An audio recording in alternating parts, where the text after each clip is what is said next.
عزيزي الناشط، هاي الحلقة موجهة لك بالذات. إذا كنت بدك توصل للقنوات وتعمل مداخلات وما عندك الطريقة، نحن جبنا لك الطريقة. أولاً بس بيكون عندك مداخلة على واحدة من القنوات، رح نعطيك مثل كليشة تقولها بأي قناة حتى تتثبت عليها. مثلاً خلينا نبلش من الأول، قناة الجزيرة.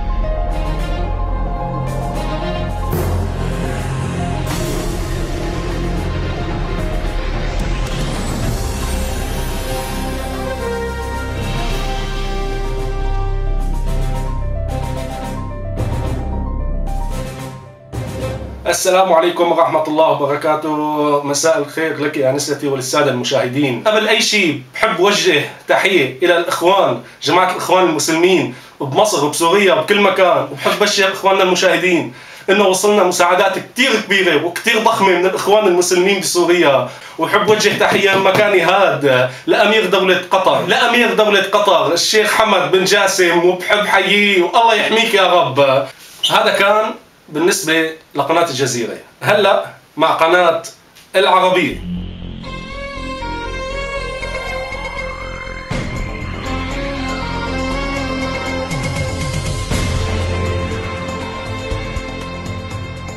مساء الخير عليك اختي وللسادة المشاهدين. اول شيء بدي احكي عن الشيء اللي صار بين داعش والجبهة الإسلامية.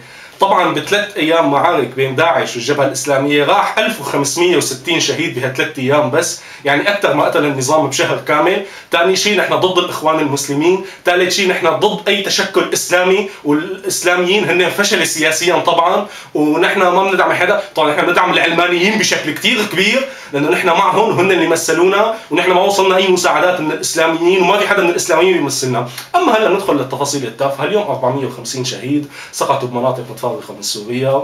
هذا كان بالنسبه لقناه العربيه. هلا قناه اورينت.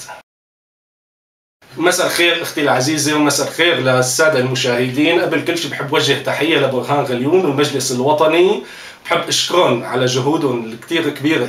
ثاني شيء بحب اشكر غسان عبود على الدعم المالي اللي عم يقدم لنا اياه بكافه الجوانب. ثاني شيء بندخل بالتفاصيل. اليوم تم القاء 35 برميل على داريا، وتم قصف 9 غارات على كفر بطنة، واليوم 450 شهيد. تفاصيل كثير يعني ما هيدا بناخذها بمرة ثانية. هذا كان بالنسبة لقناة اورينت. هلا مع قناة شذا الحرية. السلام عليكم ورحمة الله وبركاته. أول شيء بحب وجه تحية عبر منبركم قناة شذا الحرية لجدي الشيخ العرعور وأبنائه يلي ما وقفوا عن دعمنا ولا يوم بالثورة السورية. وبحب قل له اني انا متابع برنامجك كل يوم بقعد بشوفه، ما بفوت منه ولا دقيقة بفوت منه. اما هلا ندخل بالتفاصيل التافهة. في اليوم مجزرتين، واحدة بمديرة واحدة بحجيرة، وما ادري 400 شهيد و 300 شهيد، وشوية غارات وشوية قصف شوية تبكة. هذا كله بناخذه على مداخلات ثانية ان شاء الله. اما هلا مع القناة العظيمة والكادر الاعلامي الضخم قناة الجيش السوري الحر. كرام اهلا وسهلا بكم، نعود لكم من جديد وينضم الينا الان مراسلنا من دير الزور. السلام عليكم اخي ورحمة الله وبركاته. احدثكم اليوم من داخل دير الزور. قبل اي شيء نحب نهدي تحية لخادم الحرمين الشريفين ابو متعب، وندعي له بالشفاء بعد عودته للمرض للمرة 120، ونقول له سلامة قلبك يا ابو متعب يا ابونا، الله يخلي لنا اياك ويديمك فخر لنا. طبعا نحن هلا اعطيناكم الكليشه لكل قناه حتى بدك تثبت حالك باي قناه وتصير تعمل عليها مداخلات كثير، وتتبع هي الكليشه اللي اعطيتك اياها. بعد هيك رح تتثبت على هي القناه. هلا عندنا شغله كمان لاحظناها بالنسبه للنشطاء. بدايه الثوره مثلا كنا يطلع على التلفزيون مثلا مداخله من مدينه حمص، قبل ما يحطوا اسم الناشط دغري بيخطروا على بالنا هادي العبد الله وابو جعفر المغربي، يعني هن اسمين او ثلاثه نحن حافظين. المذيع بيقول مثلا معنا من اللاذقيه، قبل اي شيء بيخطر على بالنا بنان الحسن، من حلب محمد السعيد مثلا. اما انا من دمشق، غير ربك ما عاد يحزر. ليش؟ لانه دمشق مشهوره بالتنسيقيات والناشطين.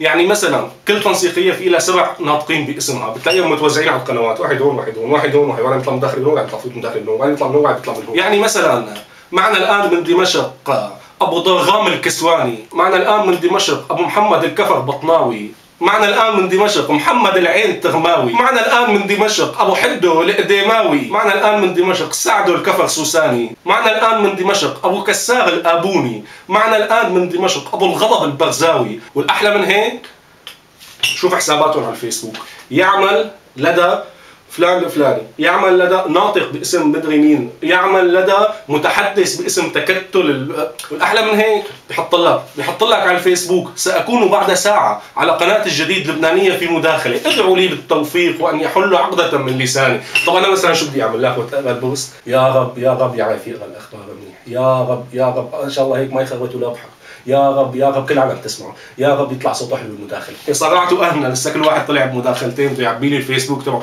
احلى من هيك تلاقي مداخله بسجلها على اليوتيوب، بنزل لك اياها بعد شوي.